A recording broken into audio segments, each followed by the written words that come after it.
Bonjour, bonjour, bana nzambe, bana kolo, vraiment en tout cas, na sepe lisusu koya nde nayebisaka bino toujours so nayaka ezala toujours esengo bana nzambe, vraiment ngai oya bino lisusu votre humble servante, la prêtresse Gaïa, consacrée par maître Jean-Pierre Manzolo dans l'ordre de Melchisedec. Voilà, ngai oya bino lisusu naye bana nzambe, bobenga mingi nazosepela parce que bana nzambe vraiment bokomi na envie, bokomi vraiment na besoin ya connaissance bana nzambe vraiment bozotinda baaudio na bino nazosepela mingi nazosoba audio na bino vraiment somoi nazoya nanu te bana nzambe nayesaka bino toujours mpona préparer yango vraiment bien et puis na baprière toya nayaka kaka boye te bana nzambe mpo nazwaka temps na mpe mama ya bana na ndako boyebi kaka ndenge ezalaka donc je peux pas tout yango nazwaka mwa temps mais bokatisa teke na posani bino bana nzambe vraiment en tout cas c'est bien nasepeli mingi na bapene na bino bana kini surtout nalobaka toujours ya bino yango votre bénédiction bana kini bobenganga tout le temps botindelanga baaudio banini peut-être tozomona oyo te tofungolaka biso peut-être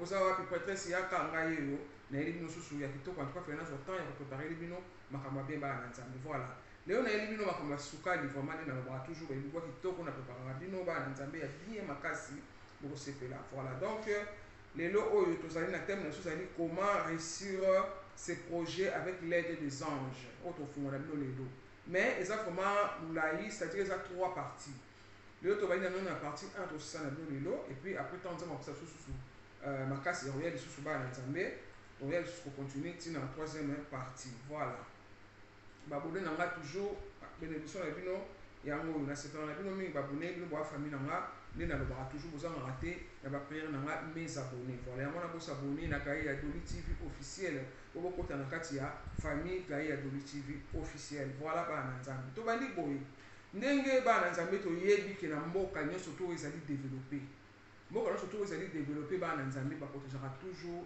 d'abord bafrontière na bango baprotégeaka bafrontière mpona bainfiltre bakota te mpona barebele bakota te boyebi ndenge nini ezalaka mboka oyo eza développé ezalaka ndenge wana alors bana nzambe ntango nazopesa bino connaissance oyo fona explike bino bien connaissance tozopesa bino eyateke nazodefisi oyo lipapa nadefisi oyo liputa nadefisi oyo bijou nadefisi oyo soki nini mpo lobi tobebana nasenga yo zongiselanga mbongo na nga zongisela ndenge ezalaka te so napesi connaissance oyo topesaka yango ozongi libela na mboto nango soki etika nango ya yo voilà alors okita bino nde sikoyo nde boprofite bozwa baconnaissance bobakisa likolo ya bonzambe na bino oyo boyebi voilà bana nzambe ezalaka ndenge wana alors astuce bongo bana nzambe napesa bino soki oza na besoin okotisa eloko ya sika na cerveau bana nzambe basalaka nini bavidaka nanu cerveau ovide otiki mpena vide mpo oyoka nanu makambo ya sika baconnaissance ya sika oyo oyebi te oyoki yango ntango okoyoka après sikoyo ocompare na oyo oyebi oyebaki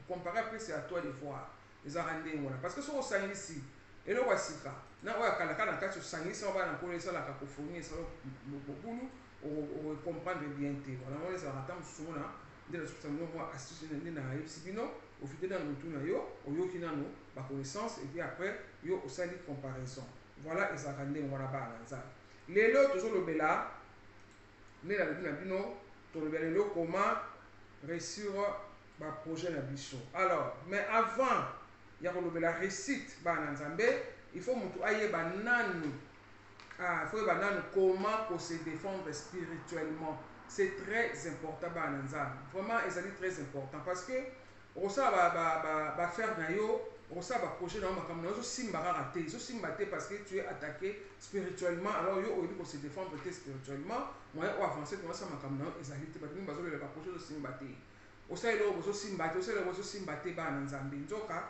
oza attaqué spirituellement soki toi tu sais pas te défendre spirituellement okoréussir te voilà en fait oye toyebisa bino comment okosala mpona koréussir baprojet na yo voilà parce que nzambe asala motu mpe na bafrontière biso toya mpe na bafrontière na biso nde na bandeli bino liboso mboka oyo eza développé baprotégeaka toujours bafrontière na bango mpona bainfiltre bakota te mpona barebele nde nalobi bakota te c'est très important donc biso mpe bato nzambe asala biso mpe na bafrontière nous avons aussi nos frontières bafrontière na biso bato babengi yango baporte babengi yango bachakra oyo nayebisaka bino bana nzambe déjà toza na 7 chakra c'est-à-dire 7 porte oyo eza na corps na biso na mutu na biso toza na porte oyo jésus alobaki soki okosambela kanga porte ozali koya mutu na yo aza koparle na parabole mais il parlait de la tête na mutu na biso na likolo awa chakra bana nzambe oyo badiaka bana mitu voilà ezali porte tokangaka bakitambala eza très important va kosambela il faut qu'on a toujours foulard. Parce que tant on a vraiment la vibration à prière, lumière et énergie du mara. Alors, on va te mettre sur 4 5 baroïba.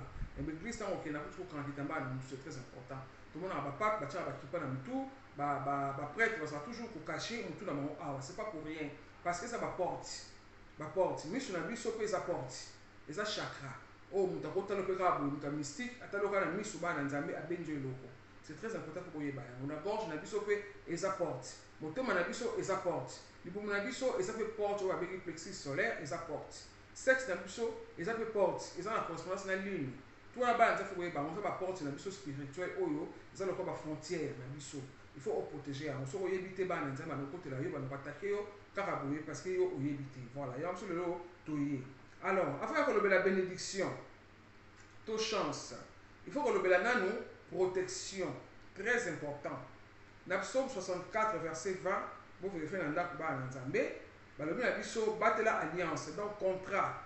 Parce que lié aux alliés, il y a batama, dans Nzambe, on les alliés, siège, to base, il y a batama B, il y a la frontière, il y a la porte, il faut protéger en haut, il faut qu'on y ait protéger la porte, parce qu'il y a un attaquer la biso.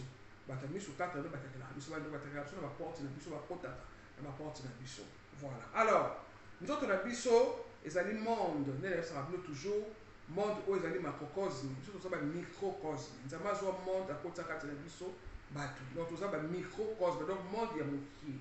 Voilà. Alors, yemo nzama lobini na Matthieu 10 verset 16. Abi na biso ka tiki biso ba brebis au milieu des loups. Nous avons attiré sur la milieu à Balou, il y a un Matthieu 10, verset 16, pourquoi il a dit ça? Balou, on a battu sur Baloki, on a battu des démons, on a battu des sphères mystiques, on a battu c'est tout, on a battu. Nous avons vu lobby en haut. Dans Matthieu 16, verset 10, Dieu il a dit, à lobby en haut très bien. Dans Matthieu 10, verset 16 plutôt, il a dit qu'il y a des brebis au milieu des loups. Alors, nous avons yebi bananzam. To yebi en haut très bien. Na mboka na biso ndenge ezali na ba frontière. Donc biso pe ba na nzambe to za na ba frontière na expliquer bino na banzoto na biso. Frontière ezali ba porte photo batela yango to protéger. Soki yo o combattre diabète ba na nzambe ye a combattre yo. A combattre yo muso balo bangana ali kama mutu te. Na sali mutu eloko te ba sala eloko te batele balo bango. Bato mingi balo bango ndenge ngana na pa ba mutu te. Na sali mutu kama te ba sala eloko te c'est faux ba na nzambe, c'est faux.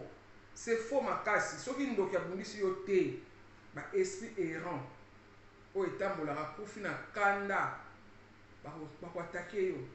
Bato bazalaka bazalaki ndoki lobi se convertir akomi kosambela baloba yango wa biso totalaka moto kaka boye moto nozolekana oza polele tomoni motu nozongenga toyibi.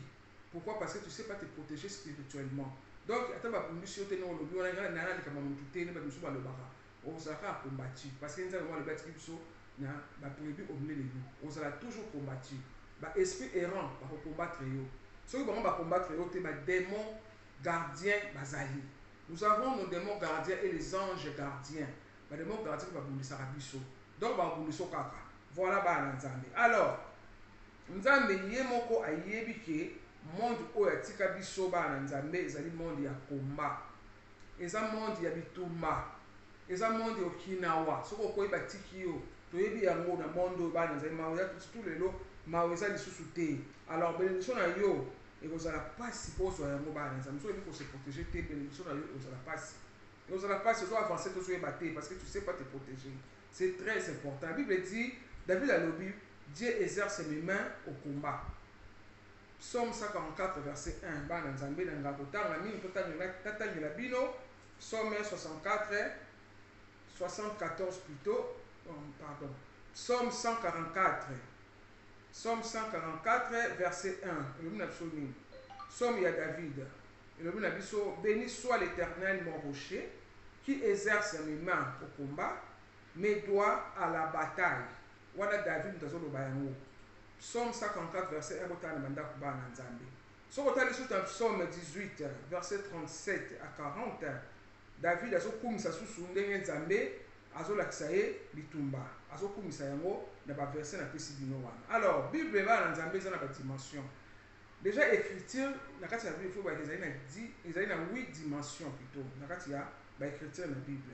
Voilà. Alors au total oyo nde nayebisi bino ezali normal soki otangi na yo bible normal boye oza no initie te oza no consacré te ofungola miso ya molimo te oza na discernement te ocomprendre yango te otangi no kaka normal que Dieu exerce mes mains au combat et mes doigts à la bataille otangi na yo olekani mais mutu oyo azali poussé na connaissance mutu oyo azali consacré mutu oyo azali initié mutu oyo afungola miso molimo nde tolobaka bana na nzambe akotala yango ndeni na verset oyo nayebisi bino ya 144 verset 1 akointerprete yango ndeni na français moko initiatique so na bino interprété bino na français initiatique ndenge David alobi ntango David alobi béni soit Yahweh qui instruit mes mains au combat et mes doigts à la bataille. Alors, pourquoi David a séparé mes mains au combat, mes doigts à la bataille? Parce que surtout c'est à maboko na so yango esanga ekanga na maboko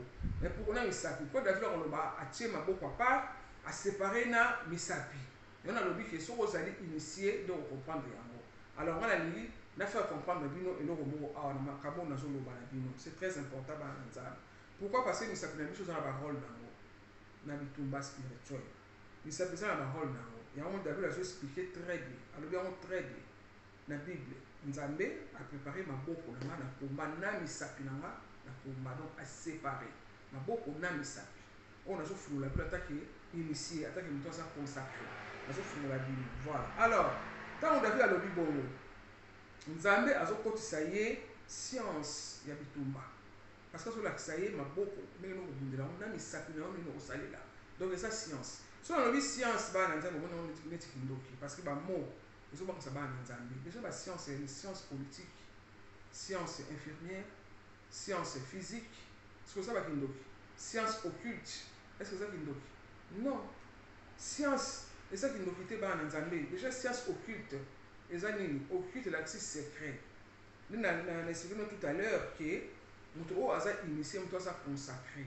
nde babenga yango occulte eza enseignement oza caché c'est pas donné pour na tout le monde nga na kopesa bino makambo oyo bokoki koyoka oyo ezala agréable na matoi na bino mais oyo ezali ba initié ezali ésotérique eza caché ezali occulte na koexplike bino te mpo bocomprendre te bato oyo bazali initié bapasteur baprophète oyo baza initié de développement na bango makambo susu oyo babengi neti entre guillemets makambo kati c'est-à-dire makambo oyo bato oyo bazwa bana baconnaissance wani bacomprendre yango.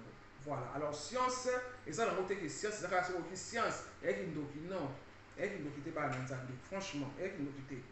Alors, Nzambe, ce côté David de science, il y a bitumba, quoi, ça y est, mais beaucoup, n'a mis ça pas séparé en mots, voilà. Alors, pour ça, on a mis ça fini par les bas Nzambe, on a un monde spirituel, et comme on a un monde, de mon n'a pas mon rabino, dans la bénédiction, je fais comme ça, n'est pas mon rabino, mon amour, n'a pas prêtre, ma salle rambo. Bomona yango na pape ntango abemisaka asalaka bomona yango na baabe basalaka mibale misapi oyo yango David nzambe azali kolakisa David nde nasiki bino nde misapi oyo na komba yango nde ekomaka so munduki yango ekomaka munduki ekomaka pistolet bana nzambe au nom puissant de Jésus ozobenga na esi mabe kotya nde misapi yango ekomaka munduki na monde spirituel. Voilà yango nazoexplike bino bocomprendre bana nzambe na kote ya nzambe na droite boye ezali bénédiction na côté oyo na gauche nde ezali malédiction soki otyeki motu misapi mibale boye na gauche eza malédiction côté ya Satan côté oyo ezali ya nzambe bénédiction ndenge nasalaka bino pambolaka bino boye c'est bénédiction. Voilà nde na explike bino. Voilà alors na bible ebana nzambe apôtre Paul abandaki kobenga na baesprit mabe na misapi mibale na dedo na basigne abandaki kobenga baesprit mabe na basigne botala yango na Luc 11 verset 20 bible elobeli biso yango. Alors parce que misapi na biso bana nzambe nde na bisi bino ezali na harmonie na ba ange eza harmonie na ba ange planétaire chaque misapi na biso eza harmonie na ange moko eza na harmonie na ange na ba ange na biso et puis na ba démon chaque misapi na biso ndenge nzambe asala yango bana nzambe na biki soko funde esprit na yo donc on peut makambo na zolo osali en géologie osali démologie osali théologie neti ba comprendre toutes ces choses on a juste expliqué bino nga na kofungula bino moi likolo superficiel pour comprendre boye bako se protéger. Voilà donc 10 anges planétaires o ba géraka 10 misapi na biso. Voilà Moïse bana nzambe asalaki 10 miracles 10 prodiges 10 signes grâce ya misapi na ye. Voilà. Oyo tozali na enseignement mosusu tokaki parenthèse oyo tofungola ngo enseignement misapi bana nzambe ezo nzambe apesa susu nzela toya kofungola bino. Voilà. Alors ntango ozoprier soki ekomi ntango ya kobengana besi mabe bana c'est très important de misapi na oko binduki au nom puissant de Jésus MC bino na de misapi ozobunda nango bana nzambe na monde spirituel ozotinda masasa mena osakana te de misapi. Voilà. Alors bato oyo baza baignorant oyo bayebi to baloba makambo sans bayeba mona te wana eza sine satanique eya sine bandoki te eza sine bademo ayebi na ye te tuna soki explication ayebi te kaka nga mpe te ezaka bongo te ezaki ndoki be lobi explication nga napesi bino explication eza na bible. Apôtre Paul nayebisi kotala yango na Luc 11 verset 20 baexplike yango apôtre Paul azaka kobenga besi mabe na misapi na ye epuis na explike bino ndenge Moïse asalaki 10 prodige asalaki makambo ebele na misapi ya signe oyo nzambe moko azolakisa yango ye moko David aexplike yango na bible 144 psaume 144 verset 1 aexplike yango très bien asépare maboko na misapi parce que misapi mpe eza na role nango na monde spirituel. Voilà bana nzambe moto ayebi te aza développe l'esprit te malobaka te eza satanique kaka boye. Voilà. Alors bana nzambe il faut te comprendre que makambo ya nzambe eza petite, je vous jure eza petite eleki kindoki na kibondoki nango le va mettre Jean-Pierre Manzolo eleki kindoki na kindoki eza somo bana nzambe makambo nzambe eza somo soko na ba niveau moko boye eza petite esalaka foi au don nde balobaka malini na nzoto parce que eza vraiment petite eza makasi. Voilà bana nzambe. Alors eleki kutu parti na diable eleki parti na diable je vous jure parce que osala no parti na diable lelo osali parti na diable lelo bebe dio tomona bango mona moto akimi akepa ya nzambe akepa ya nzambe mpo nzambe akoprotege mais soki obebisi na nzambe osali parti na nzambe obebisi so na lobi parti bokona mosusu te basalaka parti na nzambe te po toloba alliance toloba ta alliance po bamoka bana nzambe bazobanga science bozobanga yango parti bozobanga yango toloba alliance na nzambe soki obebisi na nzambe bana kolo okende pa ya nani. Exemple na bible ezali Saul ali Saul ntango abebisaki na nzambe asukaki wapi makambo to ebebaki parce que asalaki alliance na nzambe pourtant akende bitumba il faut ke kotuna nanu oracle na ye prophète Samuel azakosula na nzambe bona soki tekele bitumba c'est bon soki ogani mais abebisaki alliance ndenge nini prophète Samuel ayebisaki ye nzambe alobi soki bitumba wana boma tout le monde kotika moto ti et les sociaux tout le monde bataba bakufa ye ntango akani bitumba akangi roi na bango na bataba aye nango mpa na ye. Samuel ayebi mais yo nzambe alobaki nini aye na besoin vraiment ravager peuple wana bazala su te basila comment ça se fait yo okangi roi otokangi roi mpona nalakisaki na kani non bataba na bango ote mpona basola na ngai. Samuel alobi ok bebisi alliance na nzambe alingaki boye te Samuel akendaki atikaki ye atikali kuna makambo mosusu bana osimba su te si Samuel akufaka na ye bana nzambe na bible soki otali bomona yango Samuel akufaka mais ye Saul akendaki kolamisaka Samuel patu na ye ndenge nini nasoki bitumba Samuel ayebisi ye bitumba nzambe asatikaki yo banda kala oyokaki te parce que orestaki alliance na ye te asatikaki yo ndenge okenda soki oke bitumba ozokenda na okufa na yo oderange nanga pamba na kunda oderange na séjour de mort nanga olamusi nga mpo tuna nga alors oyebaki soki oboni bitumba nalobi nga na yo awa na kunda wanga na mutu tokutana mpo okufa na yo. Donc nzambe arejetaki ye bana nzambe soki obebisi alliance okende pa nani moto aza te. Voilà. Donc tomona mpe Moïse malgré dimension ya Moïse bana nzambe ntango mpe abebisaki Moïse mpe akotaki na terre promise te akotaki te bana nzambe. Voilà. Alors apôtre Paul bana nzambe aloba je connais un homme qui fut ravi jusqu'au 3e ciel bana nzambe na 2 Corinthiens 12 verset 3 botala ngo ntango nayebisaka bino ke bible marche na basier c'est-à-dire avec X la pluriel basier ezebele apôtre Paul yango alobi ti na 3e ciel parce que basier ezebele botala ngo na 2 Corinthiens 12 verset 3. Voilà. Makambo ya nzambe eza na badegré eza na 1er degré si na 12e degré symbole ya 12 mondes angélique bana nzambe ntango mosusu moto aza na 1er degré na moto aza na 3e degré ose comprendre te moto akomi na ba 4e 5e degré na moto aza na 1er degré okosola ndenge nini ose comprendre te parce que moto akomi na ba degré musika asa pousse déjà connaissance afungoli déjà esprit donc moyen bodiscute vraiment na moto aza na 1er degré ezama mwa mobulu. Voilà. Moto aza azwaka badémologie moto azwaka bathéologie moto azwaka bagéologie na yo moto aza na kotanga moko ya bible boye ezalama mpasi mpo kose comprendre makambo mosusu oyo bato baza na bapuse baconnaissance mosika na yo eza mwa désordre. Voilà, alors nga naye kaka mpona fungola bino mona na biso mwa superficiel po bana nzambe olamuka parce que bozolela trop mon peuple péri par manque de connaissance bozopérir mingi yango so tozoya kutu ya kofungola bino. Alors makambo ya nzambe eza ntina 12 degré bana nzambe na bisi bino soki omaîtrise makambo ya nzambe te bana kolo profondément, je vous jure oza makambo même bapratique oyo ya nzambe ozopesa yango pa ya satan parce que omaîtrise na makambo ya nzambe te oyebi te tout oyo ozwaka mona pratique nyonso tokopesa yango pa ya satan. Or bapratique nyonso tuna satan asala uta pa nzambe uta pa nzambe eloko moko te satan créa ngai na mpe toyebi akréa rien tout auta na pa ya nzambe ntango nzambe akitiaki na se nzambe alongolaki ye bato ayebaki te connaissance alongolaki yango satan te akitiaki ye ndenge wana yango satan aye kosala makambo nyonso to ya nzambe azosala yango na kote ya molili bana na nzambe yango nalobi ke soki odeveloppe makambo ya nzambe profondément te bapratique tout okopesa yango epai ya satan. Voilà exemple bougie bana nzambe so opesi bougie balobi ke te bougie ezalaka satan epelaka na ndako banganga bana nzambe alingi kosentir bougie te. Or bougie eza makambo ya nzambe na bible ezali nzambe ayebisaki moïse na désert asala temple d'assignation kati ya temple natia asala deux chambres na kati na parvis deux chambres ezala moko ésotérique mpona bato baza initié na exotérique mpona tout le monde. Mais na sali oyo ya ésotérique mpona bato baza initié ayebisaki levi na bana na ye baveyaka seke bougie ezalaka toujours allumé ezalaka toujours wana mpona présence na ngai nzambe il faut bougie ezalaka toujours ya kopela bana na nzambe so omoni ke bapelisi yango kuna pangaka bino bakomi kobanga bougie.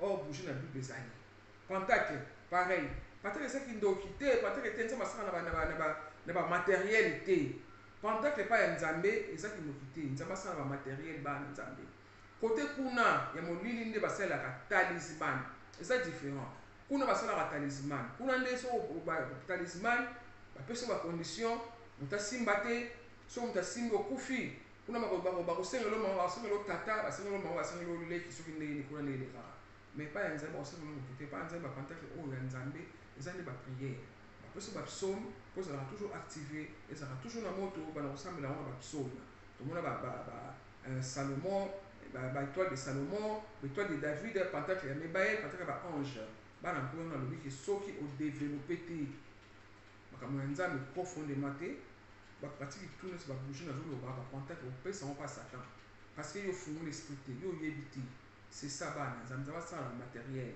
déjà exemple ya bato ya Moïse tomonaki Moïse nzambe ayebisaki abeta yango na mai akoloba kaka aloba mai ekabola mai ekokabola mais matériel donc nzete ya matériel Jésus asalisi moto atie soni na potopoto azwi yango atie na miso ya moto eza ni matériel azwi mabele eza matériel keye sukola mai na miso kende kosukola miso na mai wana eza matériel. Tomonaki prophète Élisée pareil asalisaki na mai na lepre na ye kota na mai 7 fois eza nini mai wana eza matériel te à partir ya matériel nde esali eloko. Alors so moto aza na pentacle ekozokamwa oyo aza ndoki te parce que yo nde soki alobi kodeveloppe makambo ya nzambe te ofungola esprit te oyebi te yango soki nango kindoki. Voilà bana c'était juste parenthèse pour expliquer bino. Voilà, alors pendant la prière na yo bana nzambe il faut koyeba ba signe ya bénédiction ba signe ya misakri c'est très important ndenge ya kobengana ba esprit mabe. Voilà, avant de tolobela l'art de la guerre bana nzambe il faut tolobela ba démon oyo ba bombama na kati ya ba défaut na biso bana nzambe ba défaut na biso yango wana evandisi biso mongona na yo ntango mosusu nango osala yango moto azwatake yo te ezaka yo moko badéfaut boyebaki défaut soki eleki trop okolisi défaut trop bana nzambe ekobotela envoûtement envoûtement soki okolisi yango trop ekobotela possession so okolisi possession mingi ekobotela ekocrée lo esprit ekocrée esprit bana nzambe badéfaut na biso oyo tozalaka nango tozo avancer te na vie parce que oza na défaut moko bokolisa yango. Moi défaut moko eza défaut chéri quoi moi péché moko chéri ozalaka nango ka oyo obona yango bien nzoka de aussi obota déjà esprit démon oyo avanda bana nzambe. Voilà, numéro 1 bana nzambe na sabino tozali na paresse. Paresse soki odéveloppe yango mingi bana nzambe paresse bato mingi bolembu koprier donc kolemba baza ebele prêtresse na kwasu kosambela te na komponaka te kolemba elenge wana osoboti eza démon tobengi belphégor aza démon ya bolembo démon oyo vraiment donc akopesa paresse akopesa faiblesse bakope yo kokokende te okaka kolembaka nokaka te biloko okende biloko na etikali donc yo kaka ndenge wana eleki trop eboteli yo envoûtement eboteli yo possession eboteli yo démon belfego oyo wana ezali démon ya faiblesse en tout cas vraiment bana nzambe faiblesse wana mona yango mingi paresse wana mona yango mingi mpa bachrétien biso bachrétien c'est vrai paresse wana eza trop bana nzambe wana kaka te napesa makambo mpa pasteur osambelanga prophète osambelanga coupe intercession yo moko tosala eloko te yo mpe surtout na pasteur aza na combien de bato d'église nata kosambela moto moko bana nzambe non c'est pas ça paresse wana ekoteli yo trop olinga soki kosambela te même nous-même ici tokobenga biso topesaka baprière mopesa prière moko sala te prêtresse yo kosalelanga te yo sa prêtresse non sa prêtresse comment nakosalela ngo yatake prêtresse mais non faut que yo moko sala so naza te lelo tu vas faire quoi so bapase bato kosala nini voilà bana nzambe balingi yango bachrétien balingi yango te ke opesa prière ye moko asambela balingi yango te faut yo ndo osambela ye non ezaka ndenge wana te il faut yo moko ça parce que tu as Dieu en toi tu peux aussi prier toi-même la foi na yo ndenge jésus azakotuna bato jésus demandé avant abikisa yo est ce que tu as la foi so oza na kondiba na yo prière na yo yo moko osambela mona kobiki parce que tu as la foi ezaka pasteur te bana nzambe yango wana nazobisa bino je vous jure bana nzambe ntango yo okanisaka kaka solution ezala toujours mpo bapasteur bana nzambe en tout cas obanda foba koseloigne na vraie solution parce que mpona yo foka bapasteur so pasteur aza na tante yo okufi na yo kua yo okufi bandeko mpena baye balati yo bien parce que yo foka pasteur toi aussi tu peux voilà donc deuxième eza orgueil bana nzambe eza lolendo bana nzambe fo koyebake eza na deux sens orgueil positif na orgueil négatif orgueil positif ndeti apôtre paul azaloba na bible je m'enorgueillis parce que nayebaka nzambe asotilango lolendo azalaki na fier kokumisa nzambe na ye apôtre paul était fier azalaki koloba ngo je m'enorgueillis parce que nayebaka nzambe wana ezali orgueil moko positif voilà mais orgueil négatif sikoyo ezaki bato oyo bamimonaka komona bato pamba bato na bazali oyo biso tolobaka komikwa aza komimona bazali bana nzambe bato wana orgueil eleki trop kaka boye mapeka kaka boye likolo otala bona bafeti so asalati mapeka kaka boye kitaka te asoki akei bato tona bana se ya likolo eleki bato nyonso bato na bazali balolendo akala bafiere akala oyo batiaka boye akala ezala su te bato so basala yango nti lelo yamona ye wana boye bapeka lolendo eleki trop fiere mabe makasi bana nzambe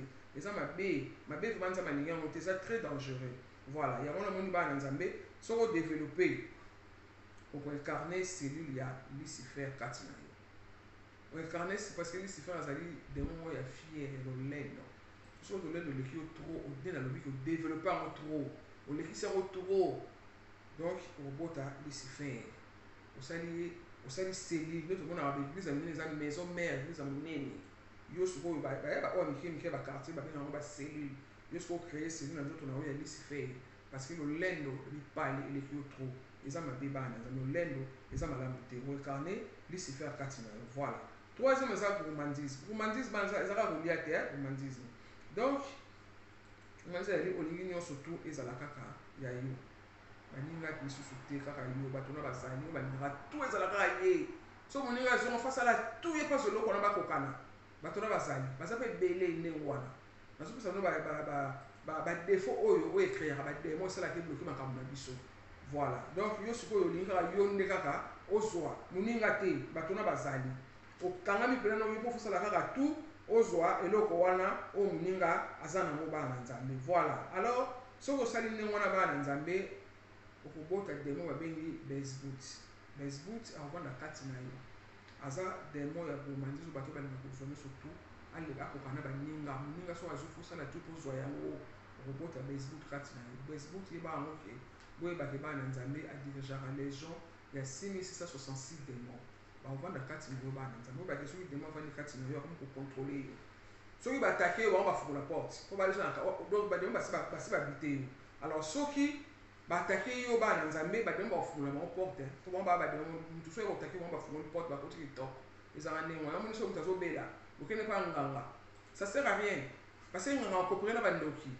so tododi ye tokopesa mutu basi bakaboli yo déjà yo oke mpa nganga yamonike so oza maladi malamu kende mpa nzambe mpo nzambe akopera na mutu te mais nganga okopere na ye na bandoki bakopere balie yo mpe bakaboli yo Voilà, bana nzambe pour la gourmandise. Il faut faire très attention pour aux habiter na démon katinayo. Alors, ce qu'il faut développer pour ça, il y a une autre envie sexuelle. Bana nzambe bato baza ebele.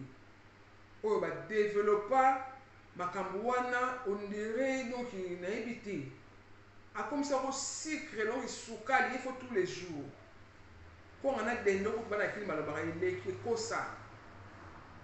So olekisi yango trop okoincarne demo babengi asimode na bana basi okoincarne asimode bana basi oyo obolingi sexe trop okozala trop na envie wana trop sexuel c'est pas bon bana nzambe toboyi te nzambe asalanga mpo tosalela yango mais trop te bible elobi mpe tout excès nuire soki olekisi eloko trop ekomi konuire donc ekocréele yo satan ecréele yo démon moko bakovandela mpo atindaka yo osalaka makambo yango. Voilà, parce qu'il y a des gens qui vont bloquer, beaucoup de choses. Ceux qui demandent vendre des livres, ceux qui écrivent trop, vous en avez assimodé. Pourquoi assimodé par l'ensemble? Assimodé, c'est dans la Bible. La version Jérusalem, dans le livre de Tobie, dans le livre de Yango. Assimodé, avant dans le cas de moi, c'est mon Sarah, dans le cas de la Bible, moi, c'est mon Tobie, elle est là pour bala. Azaka habité na assimodé. Il va le temps à ozoa, bazaka kokufa. Basson bazali, ebele, ozalaki, basala ba cérémonie moko boye. So asu mobali il faut que mobali kufa asu mobali kafa kufa parce que aza habité na démon aza habité na asimodé kombo na ye azali mari de nuit ye wana bavandela baso balinga mpe nzoto mingi asimodé so avandeli bino voilà bana na nzambe makambo ya nzambe ezali aussi na bacérémonie na barituel ena esike bino eloko moko parce que nalobi ke soki odéveloppe makambo ya nzambe mingi te profondément te okozwa bapratique nyonso tu ya nzambe mposa yango pai ya satan parce que yo oyebi te. Mais Nzambe aussi, il y a aussi des rituels, il y a aussi des cérémonies au basalaka. Pour la nous sommes dans Kamani, dans le foutouma ou bien des démons. La cérémonie est zalaka. Voilà. Alors, nous avons un cas. Si nous avons un kisi, si nous avons un kisi, il faut que nous avons un kisi. Si nous avons un kisi, nous avons un kisi na maluba, na parole. Parce que nous avons un kisi, nous avons un kisi, na suka ba parole na ye ba esprit et aller tout ça qui na bino enseignement ya parole na gai ya Doli TV officiel enseignement ya parole ezali parole ba na nzambe eza na force na sika bino na suka ba parole to na ba esprit oyo okokomande yango eke esali alors nganga kiso okanga yo kaka na parole alobi bakam mutaki otika po peut-être que ya pisanga kanda fo kamela ngai ngaka okanga peut-être que ya ni ozana ali koloba na maloba kaka akangi yo na bloqué fi na yo wana koteya lisusu te bona boye akangi yo na maloba alors ba esprit wana so osali ekeye koluka peut-être que ya ko esa esprit bato ça to ça la sabeto esprit ko ya bon wana ba esprit ba omona yo ba ye peut-être que ya sambe la raté na esprit tant ba beti ngai ezaka ni wana ba koti na maloba alors on a peut-être que ya so la sentir que évidemment ça va pas rien ne marche non ça va pas na ko pasteur ça ba prière na maloba pe kaka wana pe na kobima na maluba mais soki nganga kangi yo na rituel na cérémonie bake kotika peut-être gaye pa nganga sali ni sali ba pesi ba bougie atie bikeko na bango wana asali ba bitete na ngo basalaka bili alobi maloba papa na badanse na bango ya butu asali sala kangi peut-être ya bisati nganga sali cérémonie asali nini yo asali rituel akangi ngai alors nga peut-être gaye ona bima il faut na sala pe cérémonie ba na nzambe toyeba ngo te faut na sala pe rituel oui c'est très important faut boyeba po bima parce que au mona bato mususu biso bato so ba pele wana mingi au mona ke prêtresse nazo bela prophète azali prophète ambrela azali parce que depuis mona ko bela basambela nga melo mo isi change na ngote na saka toujours malade mais parce que avant on ne sambela il faut détecter akangami ou na maloba ou na rituel. Parce que ceux qui ont ça la rituel, ont ça la maloba et que mutu bakani yo na ndenge ya petu na expliquer bino na ici, mais na bando ba c'est la que cérémonie, yo ko bima na cérémonie na lobi que ceux qui développement ya nzambe milité okozwa tout makambo ba pratique ya nzambe ko pesa ngo pa satan parce que pour na yo et pas nzambe rituel la raté, pas nzambe cérémonie la raté, ba ça la cérémonie té pour na makambo nzambe ba au nom de Jésus mutabiki rien ba nzambe. Il faut ça la pesa parce que quand même la cérémonie. Et ça ni wana. Munduki bana ko babunda na munduki babunda na munduki babunda munduki na bazangateke yazo na munduki yo na mbeli ko simba te bana nzambe voilà makamtu ko eza pas sata yote pa nzambe to mona ko pa ya et pas Moïse. Tant que Pharaon a nini, j'étais dans comme un nyoka. Moïse passe à qui, ce que j'étais dans pas bon, comme nyoka. C'est pour nous montrer que ma camarade qui n'ont pas de zambé. Et puis nyoka, il y a Moïse qui dit nyoka Moïse, et mais là qui va nyoka tout, il y a Pharaon. Et bien là qui y a un peu on a ça qui ma camarade on a causé dans un zambé. Il y a un Moïse pas bon qui était à la ici. Pour te dire que Satan joue tout et pas un zambé. Alors yo sur yé bito bi té rituel ça la maraté pas et pas Satan et pas un zambé aussi on a expliqué bino pour vous comprendre. Na combat spirituel ba na polo il faut identifier nani adversaire na yo azobunda na arme nini. C'est très important na lobi ke ba kalio na rituel yo sambela kana maloba na parole et so simbate il faut ça la rituel. Voilà. Ba kalio ne wona so ki mutazo ya na munduki so mutazo na munduki yo na mbeli oyebi sort na ba na za futu bitumbe avant bitumbe bana. Aujourd'hui déjà balle mon touche sur la laquelle car à balle temps il faut que tu me signe dans la seconde parce que il y a un belly. Pourquoi? Parce qu'il manque de connaissances posé 4 6 tu n'avais pas identifié beaucoup dans le azon de la quoi yo éviter. Voilà balle c'est très important. Voilà. Alors archange Raphaël batinda qui nzamba tinda qui pas Tobi pour aider Tobi pour la moitié na Sarah ni ka moitié wana azaki habiter na Asmodé na expliqué bino. Alors Raphaël a ça qui nous quoi moi ça n'a pas la mais bali tout le temps avant qu'on bana Tobi parce que la riba prière ba et le mot ici maraté. Alors Raphaël aïe Raphaël n'est azana azali archange en plus azali archange pour ba généraux ya Nzambe archange Raphaël. Maintenant moi ya ka ça qui a détecté que moi sur ba kangi na cérémonie à ça qui Raphaël a ce qui mbisi azwi mbisi ezaka na livre ya Tobi na version Jérusalem livre oyo ya version Jérusalem so boloki na Tobi bomona histoire de sa vie mais c'était expliqué déjà. Alors Raphaël asali cérémonie asali rituel babengaka aza ange ya Nzambe archange akolobaka ke bima tellement bima na nzoto ya mwasi onete asali cérémonie azwi mbisi na mai azwi estomac ya mbisi azwi motema ya mbisi asangisi yango na ascend na prière à Tobi mpona kobimisa démon aza na kati ya nzoto ya mwasi wana avanda longtemps basambelaka elongo echangeaka te yango nde asalaki cérémonie. Alors na français initiatique nde nalobi so moto afungola esprit moto afungola connaissance makasi aluka yeba pourquoi balobi pourquoi Raphaël azwi mbisi explique bino pourquoi Raphaël azwaka mbisi akoza peut-être lapin ti azwi motema lapin ou bien azwi cheval azwi motema cheval ngombe. Mais pourquoi ce cas mbisi? C'est une signification. Parce que mbisi a outil na mai. Mai ezali symbole ya purification. Ya moni Raphaël, archange, a ce qui mbisi. Pour rose va nous bénir l'expliquer du mazou mbisi parce que c'est un tina. Mai ezali symbole ya purification. Voilà. Biso pe batu ba na Nzambe to uta na mai na esika bino to uta na mai. Déjà tout le temps on papa na kati ya mai na super matozoi to va na kati ya mai après papa transféré biso le maman to va na kati ya poche des eaux pendant 9 mois na kati ya mai et mon biso bato na 70% ya mai na zoto na biso. Raphaël azwaki mbisi pona symbole de purification asangisi yango atumbi yango pona ko libérer Sarah pona démon wana Asmodé abimaki le Bible lobi Asmodé abimaki et Raphaël a ligoté dans le désert. Voilà, bah, Nzambe. On a mis les signes qui marquent Nzambe. Les appels à rituel. On a la Bible, archange, à salir rituel. Voilà. Il y a un peu de quand il y a un ganga. On le maloba, on bimate sur la cérémonie et si la thé. Il y a un moment que le pasteur va bien raquer. Non, prêtez, maintenant, on semble la yébona. C'est-à-dire, il faut détecter quand il y a un maloba kaka ou quand il y a la cérémonie pour poser la cérémonie. Voilà.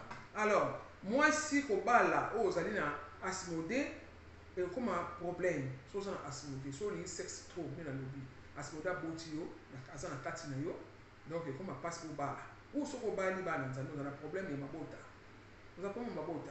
Complication parce que agent Asmodé va compliquer destin en ligne en naté. C'est ça le problème faut que y ait mobile dans un voilà. Agent là ya Asmodé va compliquer destin en ligne. So qui cause un mobile. Autre lui moi c'est Asmodé. So ça mobile ko ningi ya trop li pendant nguba donc il danse il faut tous les jours ba bali ba linga ko pe trop bazar ko biso to benga makamo na ke prêter ce qu'on peut so ki ya mo tempo ma donc nga moyen ti on déjà habité na Lilith et pas basse et pas me bali Lilith yenda zali mama ya ba femme ni yenda ko vendre na yo pour détruire pe vie na yo parce que so de moi vendre na toto et ya passe ba na Nzambe voilà. akodétruire mpona mibali Lilith. Même sort na mwasi mpona asimode mais pa basi pa mibali nde Lilith nde avandelaka bango. Lilith bana nzambe azali bras droit ya Lucifer. Bras droit ya Lucifer. Lilith azali démon oyo azali mwasi ya Lucifer. Voilà. Alors Lilith wana bana nzambe yenda abotaka na Adam. Abotaka na Adam kaka moko yo moni Caïn abomaki Abel. Voilà. So bambe bazaki bana ya Adam na Ève.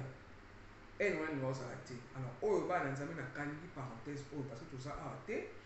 Tokosola yango mpe mozo nzambe akopesa nzela ya kofukola bino makambo ya nzambe eleki luzindo.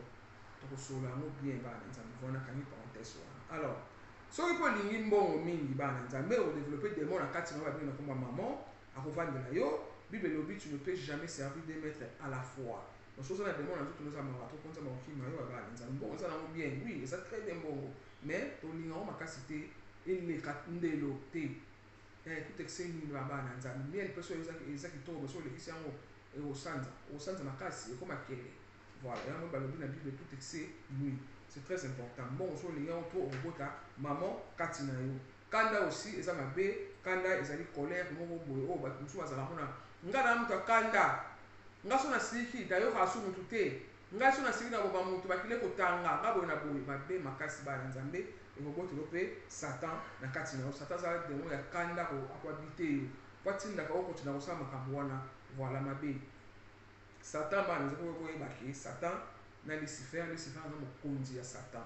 Satan mpe eza na deux sens parce que Satan aza mpe groupement moko boye ya ba rebelle moko babenga bango ba Satan et puis Satan mpe azali démon Satan mpe azali. Voilà nga kaka bocomprendre kotana boyeba. Voilà bana nzambe. Alors mosusu mpe ezali septième défaut bana nzambe ezali envie na jalousie bana nzambe. Envie na jalousie soki odéveloppe yango makasi mpona kodue baninga mpo ya zwi nga na zwi te yo ozoyimayima oza na esengo tozosepela te ozofashe bana nzambe parce que ya zwi elambo alati oza nango te okangeli moninga kanda omwana feti otourne motu otala meme mpa moninga olingi te parce que ndenge alati yo olati bongo te yo ozoswa yo esala opasi. Envie jalousie moninga azoteya yoka yo pasi ozoswa yo elanga nzambe eza monene tona na besoin batei boya bana nzambe boya vraimen ebele oyo osalaka badiscussion soki ndenge nini te bana nzambe yaka koteya nzambe aza na besoin ya batei oyo osalaka mpo pasi mpo mpona moninga azoteya yo ozoswa yo c'est pas bon wana jalousie oyo nyonso moninga aza mpo fozwa yango so ozwi te ozoyimayima poison otyeli moninga mbasi otyeli moninga mabe bana nzambe mabe makasi soki eleki trop jalousie wana bana nzambe okobota Léviathan. Léviathan aza démon chef oyo ntango nzambe abwakaka badémon ya kitaka na mai na bakoéquipe na ye ya kovandela oyo na nzoto loko azala démon ya mai bana nzambe elema oyo na nzoto na biso yango ezalaka sentiment ezalaka amour ezalaka na santé. Donc so Léviathan avandeli oyo na bajalousie na baenvie na oza nango bana nzambe eleki trop excès ekomi konuire yo c'est-à-dire akobebisa yo santé na yo akobebisa yo molingo momo ebelebele ekobeba parce que ye aza démon oyo azalaka na mai bana nzambe. Voilà. Alors bana nzambe na expliquer bino quelque chose eza très important. Faut koyeba ke na colonne vertébrale na biso bana nzambe na se na colonne vertébrale outi na motu okiti na se babengi yango coccyx. Coccyx wana bana nzambe nzambe atya deux énergie oyo evandaka na coccyx na se na colonne vertébrale na biso. Énergie wana moko eza ya lumière moko eza ya ténèbre. Nzambe atyama énergie yango ezali na forme ya serpent c'est-à-dire forme ya litaka. So alobi serpent bobangi serpent eza nango nyama oyo nzambe asala à part venin na ye nde ebomaka mais serpent aza normal aza nyama. Serpent avandi wana noki c'est-à-dire serpent te mais c'est-à-dire énergie eza na forme ya litaka forme lokola basuperme ezali voilà evandaka na coccyx. Énergie ya lumière na énergie ya ténèbre.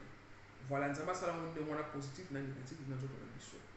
Alors soki yo mabe eleki trop obokela bato bambaso obonga baninga motema mabe jalousie haine makambo ebelebele ya mabe ozomona na nzoto bana nzambe kofaire prospérer énergie wana oyo ya ténèbre bana komata yo et puis on bat malé malé so mata chaque fois ça m'a bien on so mata so prospérer nzamba tshona tina alors so e comme na mbunzu awe matiti awa bana nzambe wana pena nzamba effacer na livre de la vie o tshaka biso ke bana na ye o koma na livre de luto yebi amu nzamba ko effacer okuna parce que matisi énergie wana ténèbres énergie wana bana nzambe to mona na chapeau ya pharaon na mutu na ye ezaki na fond atchaki serpent na mutu c'était pour si na ozaki kuna olakisa ke amatisa serpent wana oyo mokongo ténèbres et matati na mbunzu donc comment mutu mabe comment méchant c'est ça si na yango wana serpent wana bana nzambe makama nzambe eza difficile bana kono napesa bino exemple mosusu ya Hitler sokotali biographie na ye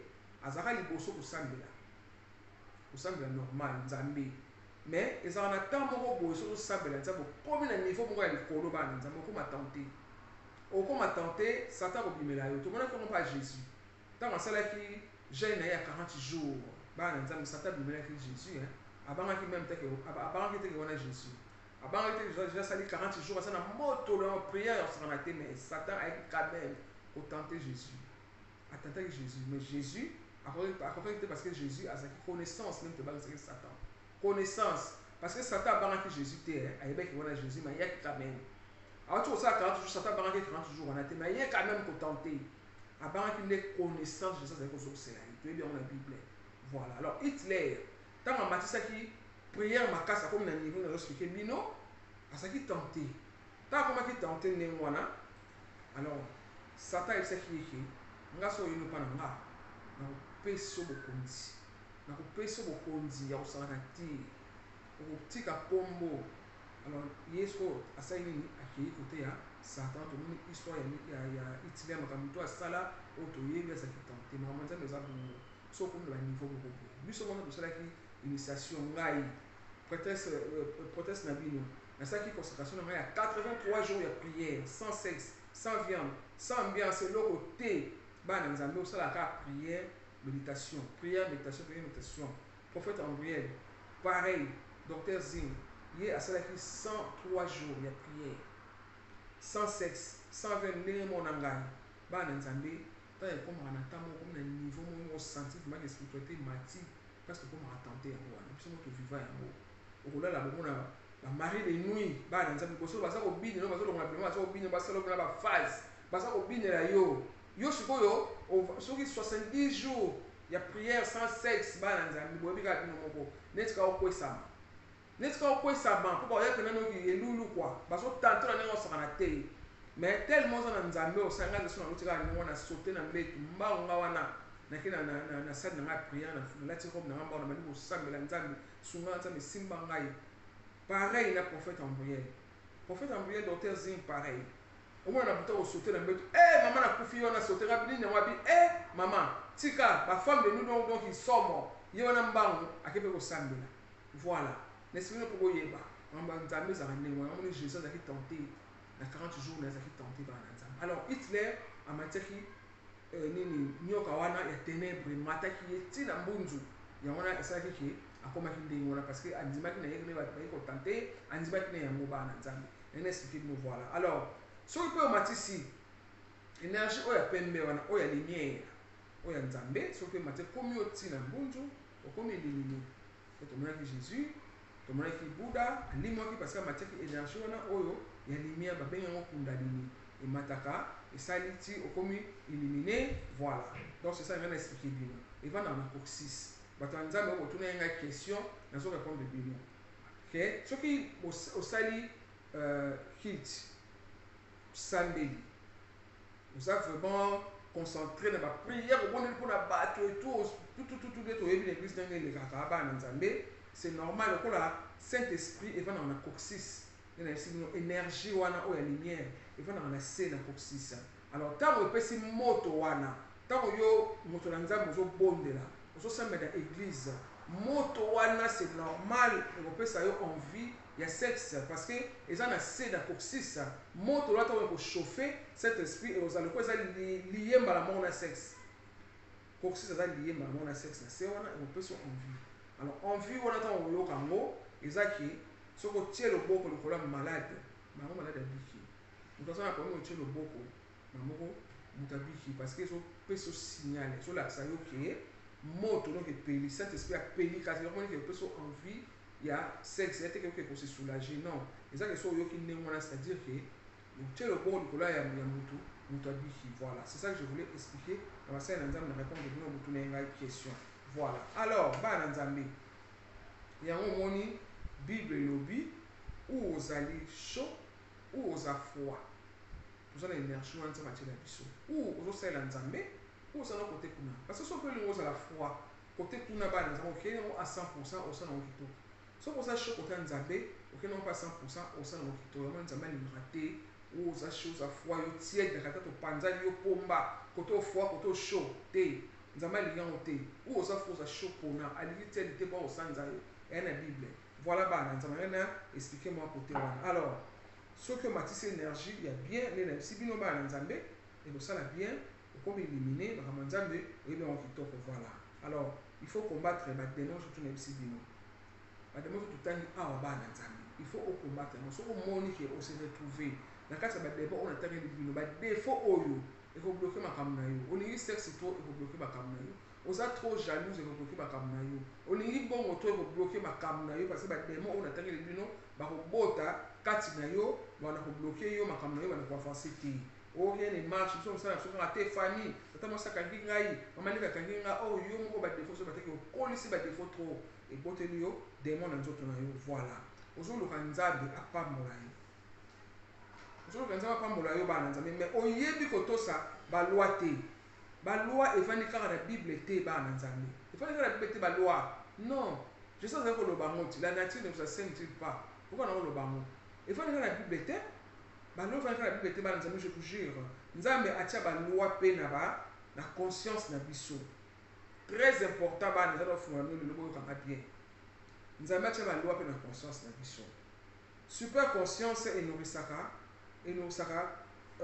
conscience plutôt enorisaka subconscient subconscient enorisaka conscience eza nini bana nzambe na cerveau na biso po toyeba eza na trois parties moto aza na conscience ezali oyo nazoloba nde naza sikoyo oyo nazokanisa na motu na nga yango wana babengi yango conscience oyo nazokanisa tout de suite na motu na nga oyo ozokanisa ozotala nga sikoyo ozokanisa na minute oyo c'est ça babengi conscience alors makambo oyo tutu obosana evanga na subconscient ndenge ozali bongonga na yo ndenge ntango obotamaka tutu obosana yango makambo tutu obosana yango ekendaka na subconscient evanda kuna na subconscient alors super conscience sikoyo troisième partie super conscience eza nini super conscience yango nzambe atia kati na biso bana nzambe super conscience wana ezali partie ya nzambe kati ya cerveau ya motu mpo ovivre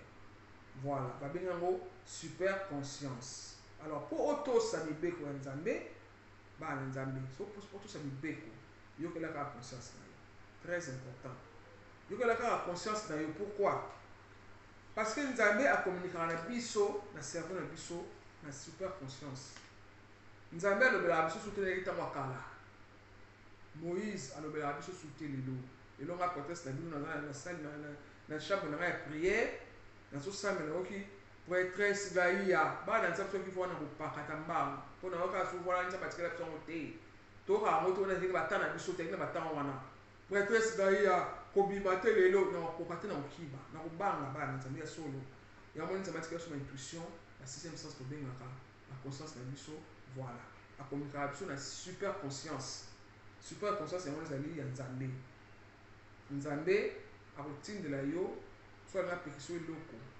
akotinda yango na super conscience po ange na biso mental nous avons des anges mental ye akozwa yango bakiti oyo na conscience na yo oyo kaka tobengaka sixième sens voi moko ezoloba na yo kobima te c'est ça bana nzambe il faut tosala très attention yango wana baloi ya nzambe oyo atiela biso na nature na mokili na biso yango wana wana alobiki baloi to evanika na bible te super conscience yango wana nzambe asolaka na biso nde nayebisi bino nzambe atikala biso baintuition atikala biso conscience atikala biso yango oyo super conscience ya nzambe soki atindi kuna ke amoni soki accident ngosalamela prêtresse na ye akosala nini atindi c'est la super conscience ange na biso mental azwi yango akiteli oyo yango na conscience na yo oyo kaka avo mosusu kobima te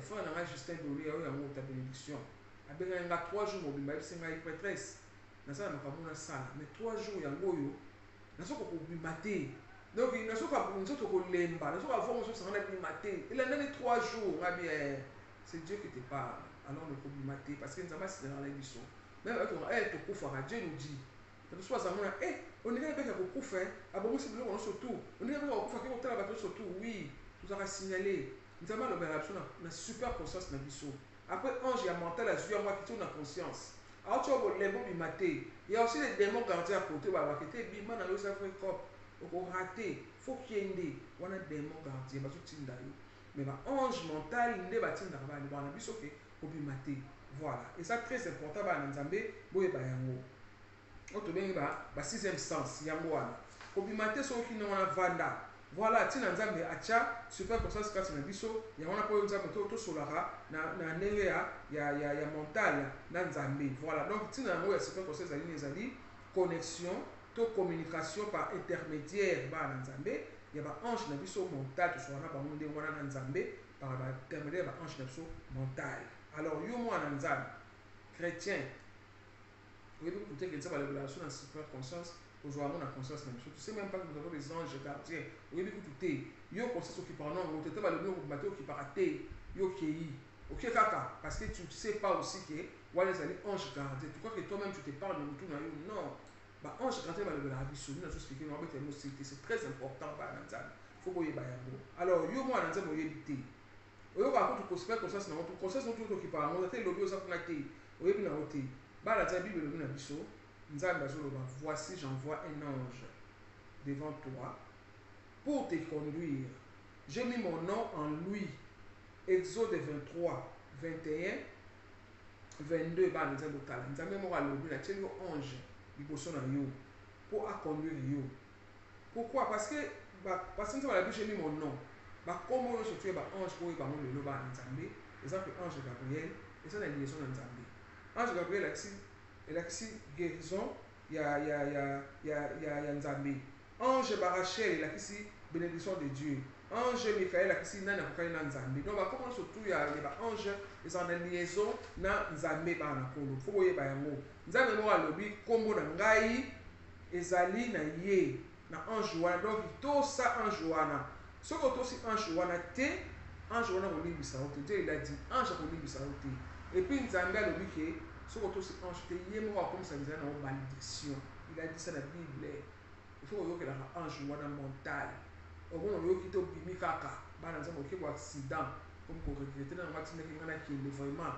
nakokaki mpo mozoloba na ngai fai navanda na ngai mpo nakendaki sikotala voilà c'est ça bana nzambe il faut koyokelaka voix wana eza très important nzambe alobi soki oyoki ye te akobebisa nzela na yo soki oyoki ange wana alobi akokomisa nzela na ye nde mutu akokoma monguna ya banguna na c'est-à-dire akoprotege yo eza na bible voilà alors bato oyo bakenda bandaka banganga bana nzambe nga nakambwaka bato bakenda bandaka banganga mwasi bapesi ye condition yo bane barespectaka ngo très bien orespecta ngo bien egrégore ya ndako wana ya nganga wana na groupement na bango okorespecte yango bien parce que so orespecte yango te yo moko oyebi baconséquence nango voilà barespectaka mais kozala mpe mwana nzambe bana kolo ya aussi eza mpe facile te eza mpe na baprincipe oyo faut respecter voilà eza mpe na baloi oyo faut respecter nzambe alobi je forme la lumière et je crée les ténèbres Esaïe 45 7 moko alobi yango alors bandoki bakoatake yo te soki yo moko ofungoli porte te na bamakambo mingi soki moko ofungoli porte te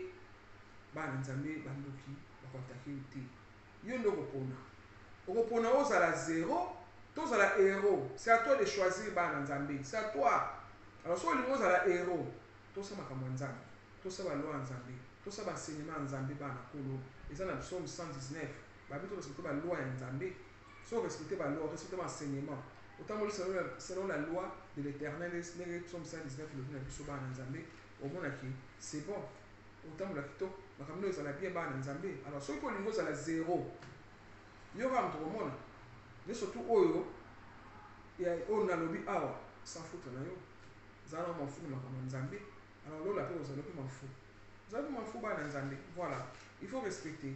C'est ça, voilà. Donc, il y a un petit bino qui est enseignement aux trois parties. Tout ceci, c'est la première partie, Zambé. Donc, on continue la deuxième partie, après troisième partie. Parce que ça, il y a ma casse, on a vu qu'il faut, on a partagé, on a vu le bal, comment réussir le projet. On a tout ça, moi, partie, l'élo. Nous autres, on développe la bino, voilà. En tout cas, merci beaucoup. Merci, merci, Nzambé, Neye, tant que sur les lots, sur la bino, Nzambé, sur le coup. Donc, on tient toujours pour y avoir ma perception, c'est là, la personne a paiement. Donc, il y a toujours. Donc, si bon, t'es n'a pas JP. On a maintenant il y a une autre bénédiction. Maître Jean-Pierre Manzo a dit maman li manabana, on m'a pas bino. Voilà. Mbote mingi na prophète Ambriel, docteur Z, mon manager, il y a un papa, nous pas yo. Voilà. Ma chouchou de Malakoff. Voilà ma copine privée, na plus ça toujours mbote mon colonel na le toujours au sako, il y a un maman na Emily, il y a un nzamba pas bino. Voilà. Ma fa maman Ningambote. Madame Ningambote. Il y a un ma soeur. Il y a un Toronto. Maman fait tout ce que mingi. Au Toronto, au yé, on a aussi fait ça. Mais on sait qu'il y a là, Toronto. Mais au yé, la France, pour nous profiter, tout ça là qui tout bénéficier. Tout ce que mingi. Vraiment, merci beaucoup. Et ça, nous sommes plaisir de l'être qui toko, de l'être qui toko. Nous avons Pambola. Ma Pambola, belé plus. Il y aura toujours des soins en Zambie. Tout ce que mingi, papa Philippe Ndingambote, il y a toujours comme si on l'a Papa Philippe Ndingambote, il y a eu un mot. Nous avons pas mon beau-frère. Ma bénédiction est belle. Philippe Ndingambote, voilà. Mbote mingi na maman na biso national. Wana ma peut-être qui na mwana maman, il y a eu un mot. Ma soeur, nous avons pas voilà. Mbote mingi, mbote na pesi na ma ministre. Il y a una queen, on a bien que maman ministre. Il y a à Londres, Marie-Paul na Londres, il y a eu un mot. Ma soeur, voilà ma grande soeur, maman Nabiso, nous avons pas mon il y a un mot bénédiction à Bana. Elle côté la blonde à Londres. Voilà, Marie-Paul à Londres, nous avons pas mon voilà, Mbote Ming n'a pas fait toujours Justin Doli. Voilà, notre Benjamin, il y a eu un mot mon frère, nous avons pas mon Justin Doli et André Doli. André Doli, il y a un Sénégal. Il y a eu un mot mon frère, voilà, Jimonanga, na Sénégal. Il y a Sophie Sarr, Madame Doli. Mbote Ming Maman Passa, Maman Juju, voilà, Abi Kanza, Madame Doli, il y a eu un mot de ma femme de Bino, vraiment, moi je suis Nzambe, pasteur, merci beaucoup, prophète, les problèmes, merci de ma femme de Bino, parce que nous toujours monté, il y a un mot, de ma femme de Bino, mes abonnés, parce que nous sommes là, il y a Bino, il y a un mot, bénédiction, en tout cas, tout un nom, Mbalassima, voilà, Nzambe femme de Bino. Merci.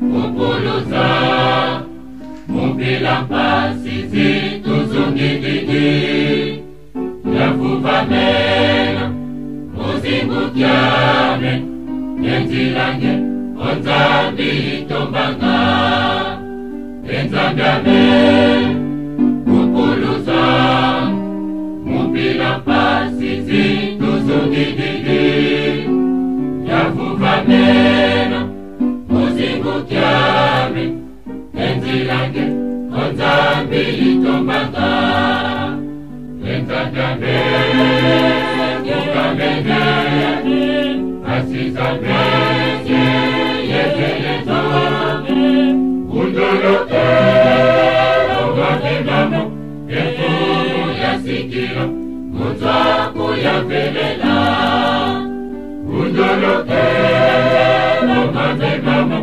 efumu yasikilo